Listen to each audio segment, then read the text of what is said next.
हिते इंतहाई अहम ख़बर दिलचस्प ख़बर असां शेयर कंदासीं त फ्रांसीसी सिंधी नौजवान जे इश्क में गिरफ़्तार थी सखर पहुची वई आहे। ही इंतहाई अहम नाज़रीन असां शेयर कयूं पिया। फ्रांसीसी नारी सिंधी नौजवान जे इश्क में थी सखर पहुची वई आहे। फ्रांसीसी नारी सखर पहुची नौजवान सजाद कोला शादी कई। नौजवान जो चवणु आहे त नारी सां सोशल मीडिया ते दोस्ती थी हुई। फ्रांसीसी नारी सिंधी नौजवान जे इश्क में गिरफ़्तार थी सखर पहुची वई आहे। फ्रांसीसी नारी सखर पहुची नौजवान सजाद कोलाची सां शादी। नौजवान जो चवणु आहे त नारी सां सोशल मीडिया ते दोस्ती थी हुई। अहम ख़बर ही सां शेयर कयूं पिया। फ्रांसीसी नारी सिंधी नौजवान जे इश्क में गिरफ़्तार थी सखर पहुची वई आहे।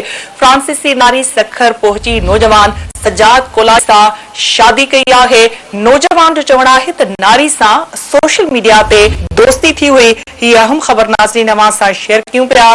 फ्रांसीसी नारी सिंधी नौजवान जे इश्क में गिरफ़्तार थी सखर पहुची वई आहे। फ्रांसीसी नारी सखर पहुची नौजवान सजाद कोलाची सां शादी कई आहे।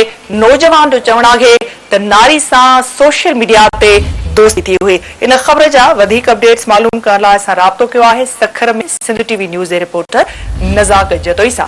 जी नज़ाकत। जी फिरांस जी जेका छोकिरी आहे उहा सोशल मीडिया ज़रिए सखर आहे।